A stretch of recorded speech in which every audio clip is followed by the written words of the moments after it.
E hoje o tema é um tema muito interessante, que é o impacto, os efeitos terapêuticos da meditação para a saúde do cérebro. E nós vamos estar aqui nessa jornada desvendando e definindo o que é a meditação, falando um pouco sobre a base da meditação cristã, falando um pouco sobre os efeitos diversos, efeitos sobre o nosso corpo, a nossa alma, a nossa mente. Essa é uma ferramenta, é um recurso que pode mudar a sua vida.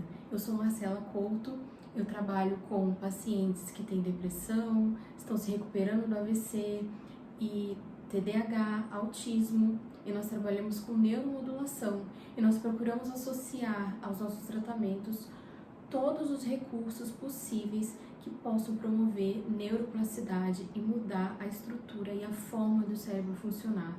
E tá aqui, essa ferramenta é uma das ferramentas que nós consideramos como muito útil e eficaz dentro da prática clínica.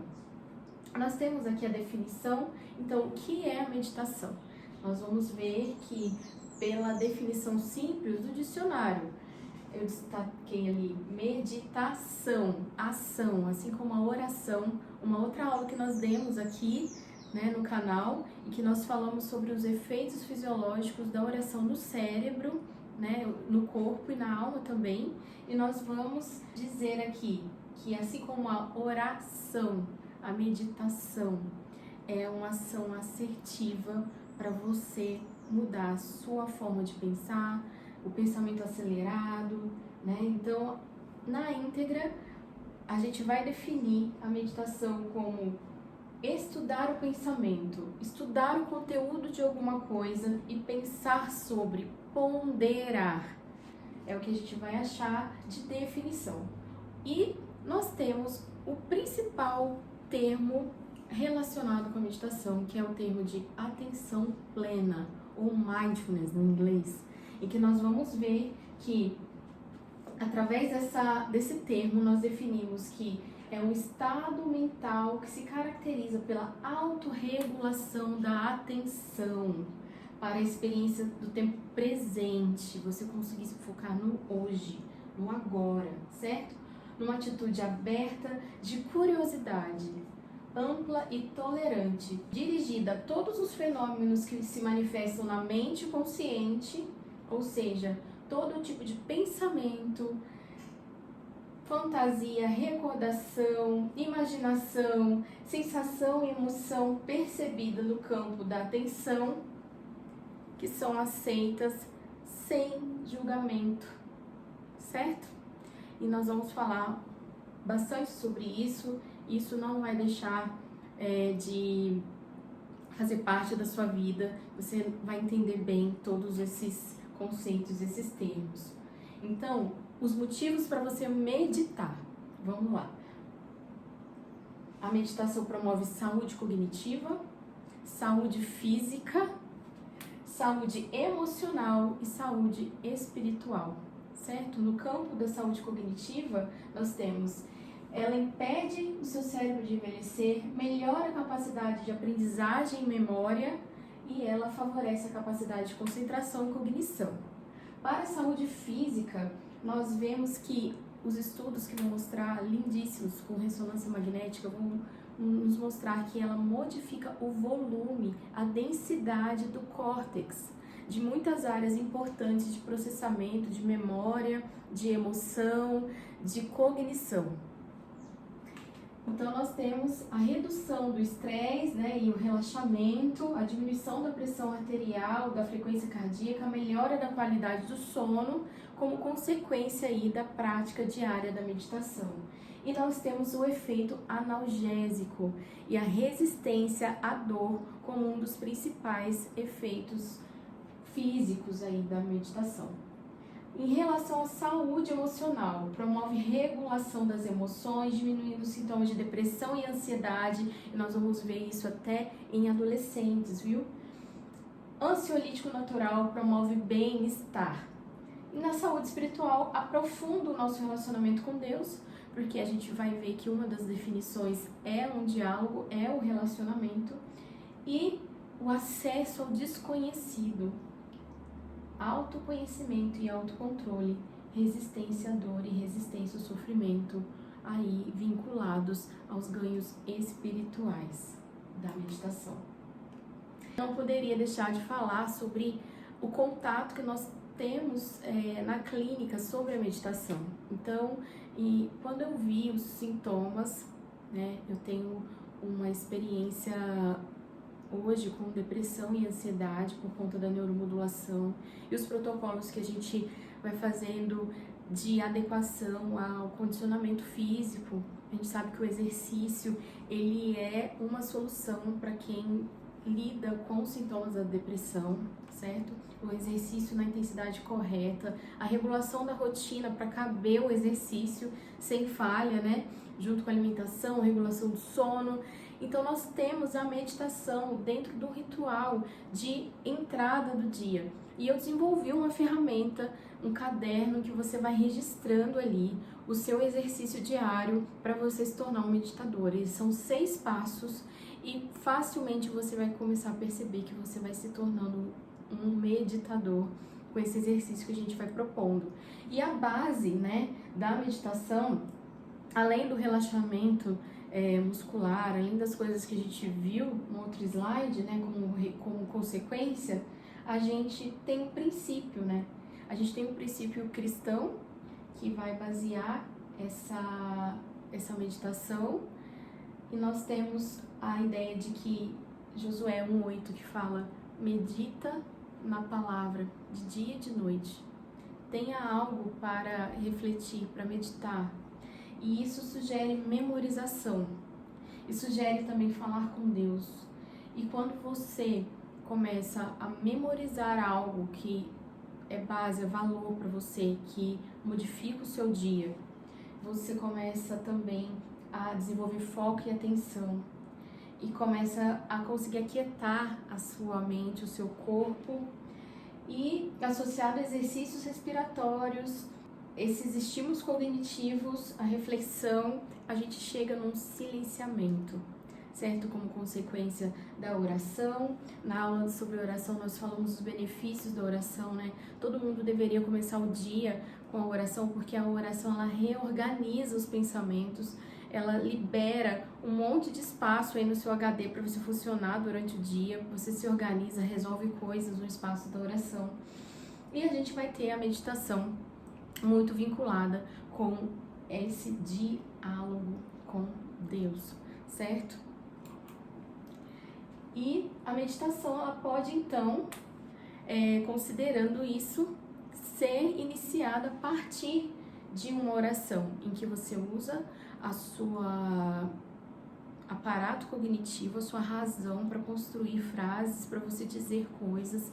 E eu costumo dizer assim, como a meditação é um espaço de não julgamento e a gente está muito cheio de julgamento, e talvez por isso seja muito difícil a gente meditar, porque a gente logo começa a se culpar, a se responsabilizar, a se preocupar, a pensar no que a gente tem que fazer e dá ruim, fica difícil.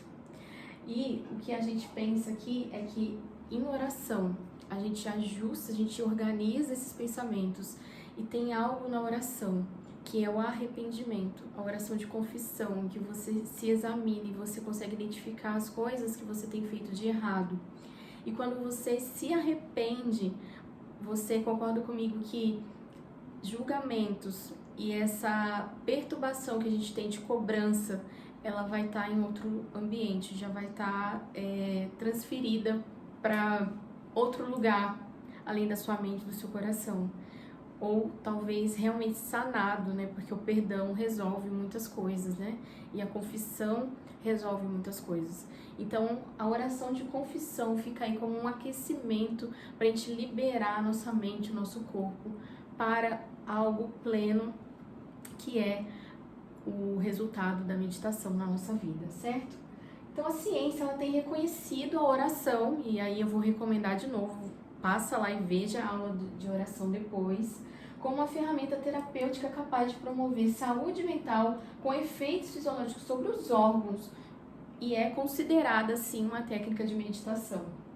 Não se trata de esvaziar a mente, sim de silenciá-la, aquietá-la e render-se ao ouvir, certo? Então, se tem um diálogo, não é monólogo, você fala e você ouve, certo?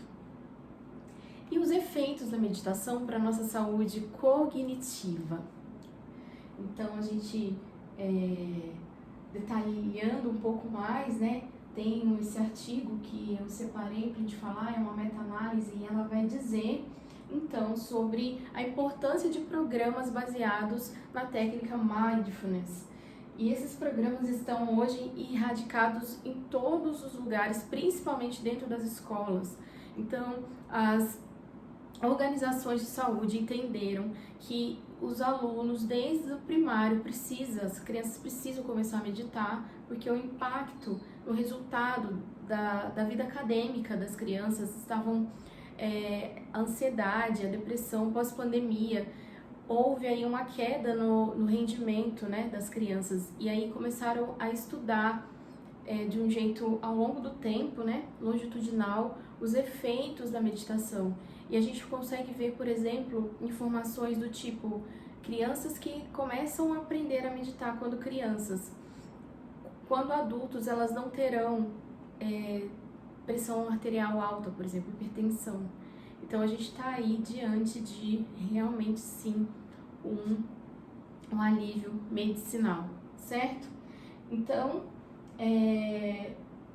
esses programas, o Mindfulness, ele visa a saúde mental e o bem-estar, e ele é baseado na autorregulação, no autocontrole emocional e na nossa capacidade atencional, a sua capacidade de trabalhar a atenção e o foco e a concentração.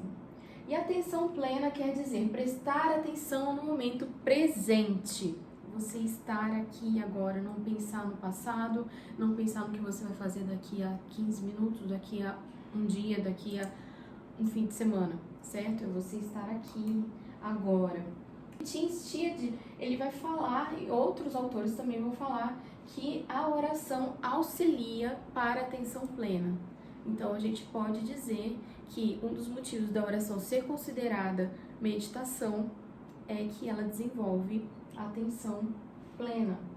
Ao longo da prática desses programas tem sido autodisciplina e reflexo no comportamento social de crianças e adolescentes, certo?